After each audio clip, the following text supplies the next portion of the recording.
आजा सब तो आजा लो कि पेन्ही कनवा में कनवाली कि चटकदार मरी ओठलाली।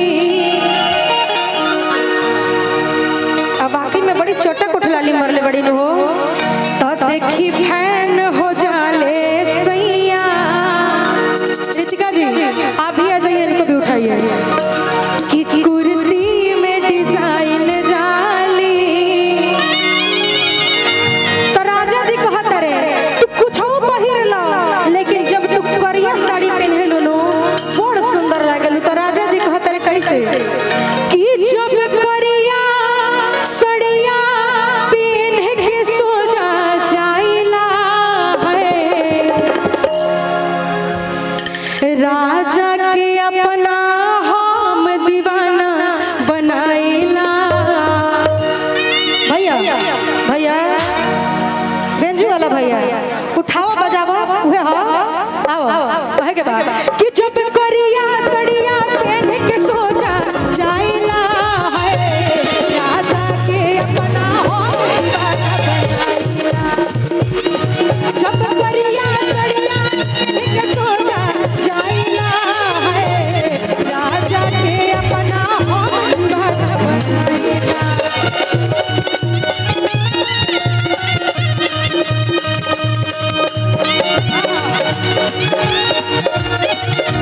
लेकिन एने आवो पेन्ही कनवा में कनवाली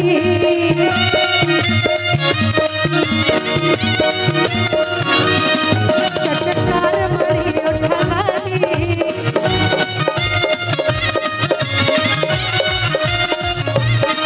पेन्ही कनवा में कनवाली चटकार मरी ओठलाली। देखी फैन हो जाले सैया कुर्सी में डिजाइन जाली।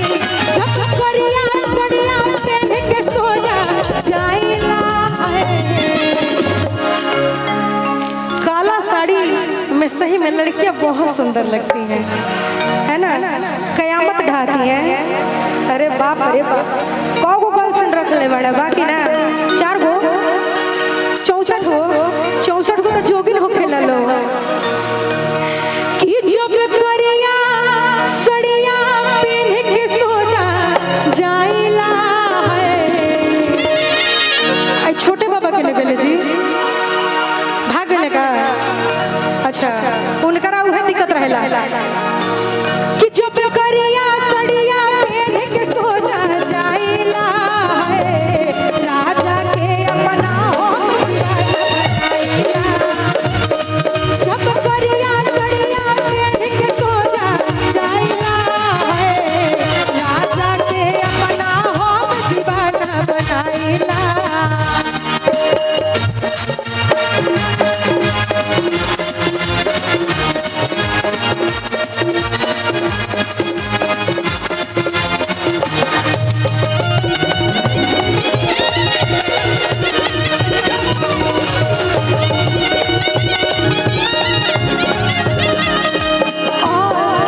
लगे अब गजरा गजरा उनका ना पसंद पड़ेला।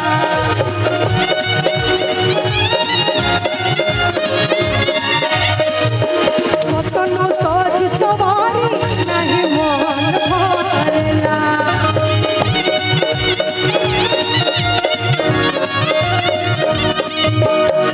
ना नहीं हमरा राजा जी के गजरा गजरा कुछ ना पसंद पड़ेला। उनका खाली एगो बात पसंद पड़ेला, पता बता मीठा मीठा बतिया हमसे बतियाई के है। आई हो दादा मोड़ में जोड़ मारतिया कि मीठा मीठा बतिया हमसे बतियाई के है। सट अब का करबो जिला हो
लड़का अरे हम हो जगह साउंड का बड़ा वो है आकर लड़का का होता कि वो आकर तू न कर हो ना तू बोले बता चले कि राजा जी के अपना हम राज होई हो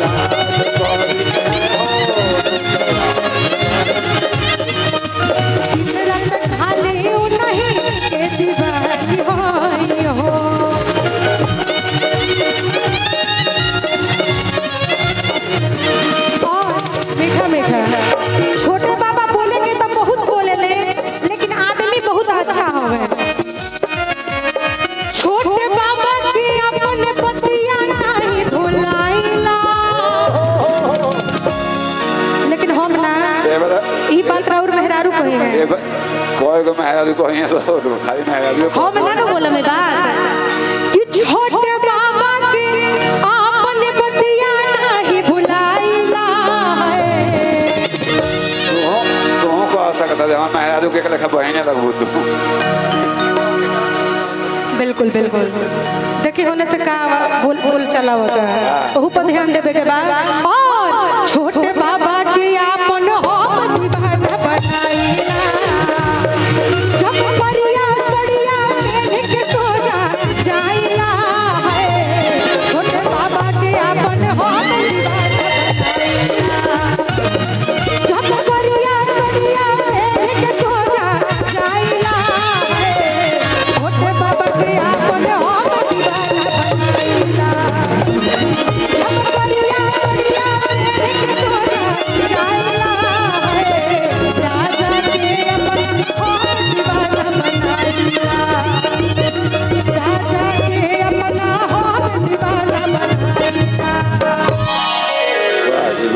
देखिए हेलो हम घबरा गइल देख लो टन टन और बड़ी ही प्यारा साउंड बा हमारा भैया के कृष्णा बेनवलिया साउंड रितेश जी सही में भाई आपका जोड़ा नहीं है कहीं आप दिख जाते हैं ना तो मन डबल खुश हो जाता है क्योंकि आप एक तो आप इतने प्यारे हैं ऊपर से आपका साउंड इतना प्यारा